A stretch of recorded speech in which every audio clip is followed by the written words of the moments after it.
Magandang araw po sa inyo lahat. Ito po yung likod, si Freddy, dito sa Amerika. Before I start, I would like to request your support through by subscribing to my channel over here. Just press the button, the red button, and you will be subscribed, and it's all free. And at the same time, give me a big likes, and also make some comment regarding this particular content that I'm going to present to you today. Today is Friday there in the Philippines and Thursday here in America. Ang aking panawagan ngayon ay sa inyo ay tuloy-tuloy natin suportahan ng ating presidente Bongbong Marcos Jr. na talagang nagtatrabaho naman po at iwasan na natin yung mga hate na mga ginagawa at pinipilit na mga pro-China na pinangungunahan ng dating Pangulong Rodrigo Roa Duterte. Alam naman nyo, ang China ay communist. Payag ba kayo na maging komunista? Payag ba kayo na wala kayong demokrasya dyan sa Pilipinas na ini-enjoy namin dito sa Amerika? Okay? Ang presence ng Amerika dyan sa Pilipinas ay nagpapatunay na ang Amerika ay handang tumulong at handang sa anumang tumulong at ipagtanggol ang ating bayan laban sa mga inchik na komunista. Kung pwede ho sana ay huwag nyo nang bilhin at tangkilikin ang produkto na galing sa mainland China. Except of course yung mga taga-Taiwan na nagmamahal sa demokrasya. Malaman nyo lang na kung taga-Taiwan sila. Tanungin nyo kung taga-Taiwan.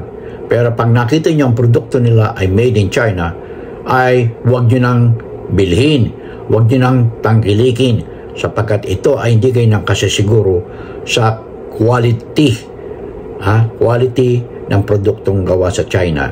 At yung mga e-bike na gawa sa China, huwag yung tangkilikin. Ang sinasabi ng mga e-jeepney na gawa sa China, huwag nating tangkilikin. Okay? Okay lang yung mga electric vehicle, electric jeepney, not made in China, like made in Japan. Okay yon.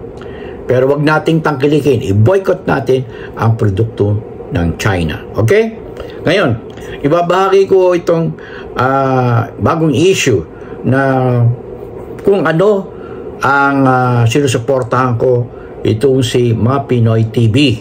Mapinoy TV, at ibabahagi ko sa inyo ang kanyang mga sinasabi. Hindi ko lang pwedeng ipakita dahil baka makapiright ako. Ito ay susuportahan ko lang. Mapinoy TV, puntahan nyo siya, magaling ho siya, at ito ay talagang journalisto.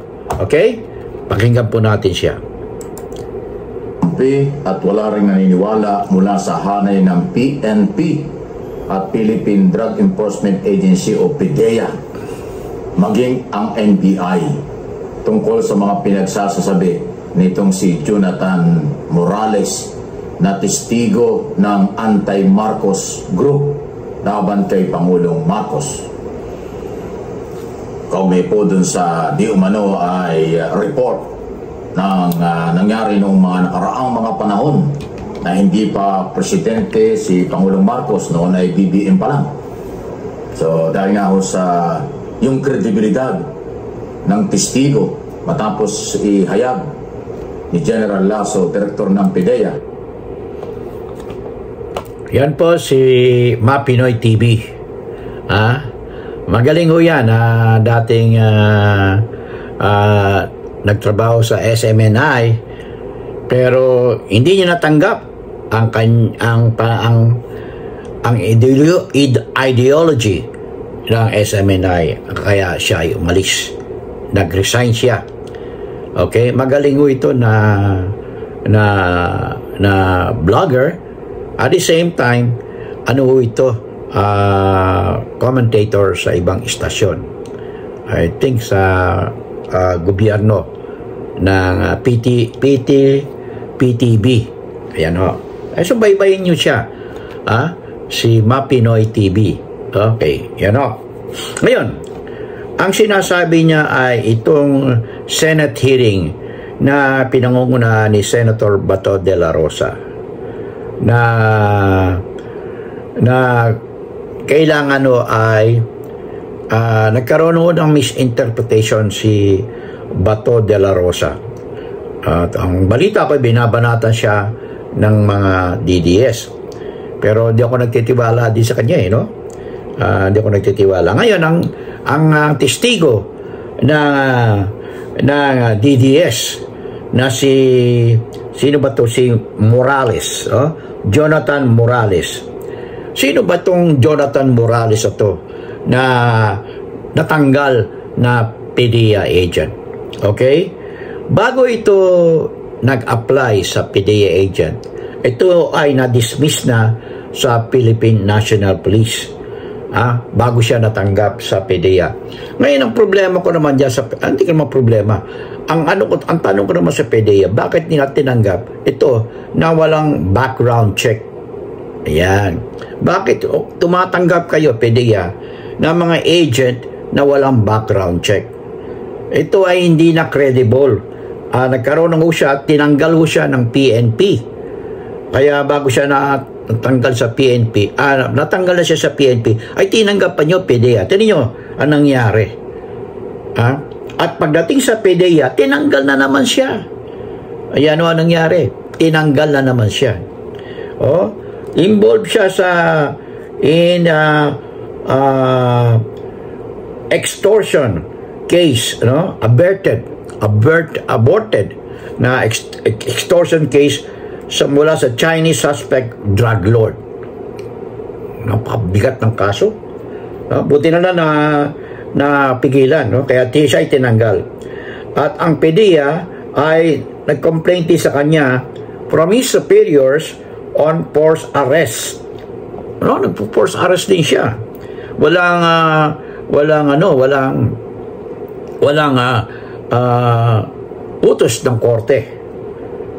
At yung kanyang kaso na extortion worth 8 million pesos from a Filipino-Chinese drug lord. Yan ang tungsi ni Jonathan Morales. So pamamagitan nito ay nag-expose ito si Morales na meron daw siyang ebidensya na nakita daw niya na sa listahan ang pangalan ni Bongbong Marcos using drugs. Okay?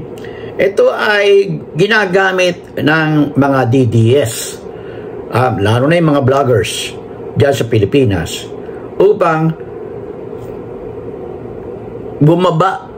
pababain ang ating Pangulong Bongbong Marcos Jr. as President of the Republic of the Philippines and put a pro-Chinese Vice President Sara Duterte into as head of the state or president to take place of President Bongbong Marcos Jr.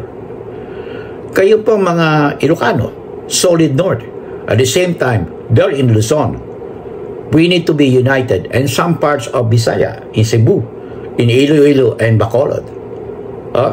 Now, we should be united to support the President of the Republic of the Philippines as ang economy natin ay gumaganda. Ang tourism natin ay gumaganda. In fact, we receive a support from the United States of America and other countries. Right now, they're in the Philippines. When it comes to direct investment, nandyan o sila. Direct foreign investment. Okay? Ngayon, yung mga nagsasabi na sila ay nahihirapan, diba, may problema kayo. Maraming job opportunities na nag-a-apply, na nag-available dyan sa Pilipinas. At nung May 1st, nagkaroon tayo ng job fair. Ngayon, kung di ko qualified, ano magagawa natin? Like for example, ang call center is now recruiting more applicants, but you must qualified. Like for example, if you could speak English. Many college graduates there in the Philippines, I don't say all, but many or some was not able to pass the criteria and the job interview there by the call center in different parts of the Philippines. When you are accepted as a call center agent, they could assure you of a nice, attractive salary to be given to you. I think it's only on a contractual basis, 6 months, but you could renew it, and that will be a stepping stone for you to grow. Once you are qualified and you qualify yourself to be a call center agent, you learn many things, and you will be referred to by other call center for your next contract, or you could go and apply for a job abroad, like here in America, perhaps. Or you could study more, advanced study, because tayong mga Pilipino, hindi tayo pwedeng umasa sa isang kurso lang. We need to continue growing, continue study, continue attending seminars and workshops, involved in what you call collaboration with other people. Kailangan mo natin yan, tulong-tulong. No man is an island. If you think that you are qualified already because you are a college graduate, but you are not qualified to do the initial step in order for you to grow, that is to be call center agent, in order for you to be working in a cruise ship, working as a seaman, because importante po ang ating communication skill. If you don't have a communication skill, how could you defend yourself if you will be like some of our overseas Filipino workers?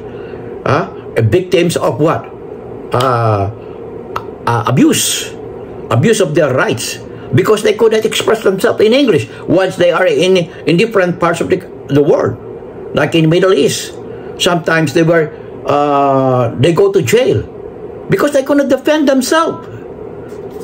Most especially here in America, if you are a nurse and you cannot defend yourself, the thing that you are going to have will be you'll be dismissed from your hospital or nursing home where you work with.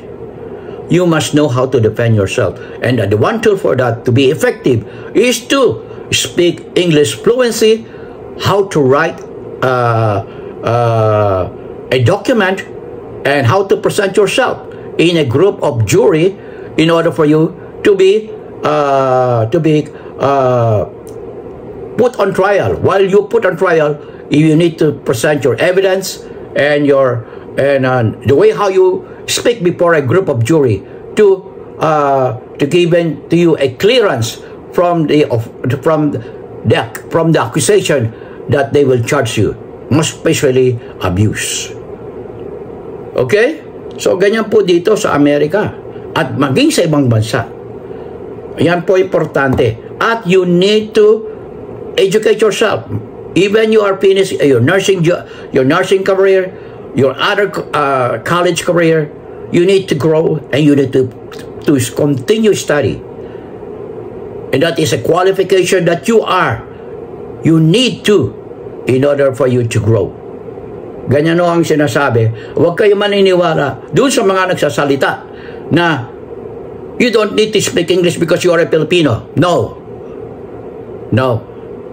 The mere fact that you can speak English fluently is a sign, is a symbol of your intellectuality. Am I right? Okay? So, let's go back to this Morales. Si Morales po ay hindi credible. Nagkaroon siya ng kaso sa Philippine National Police. Nagkaroon siya ng kaso sa PDEA. And yet, Senator Bato de la Rosa invited him to be entertained in this submission through Maharlika, na hindi rin credible dito sa Amerika, na pinipilit nila na ibaksak ang ating presidente, Bongbong Marcos Jr. Asan ang video? Why they are using a document not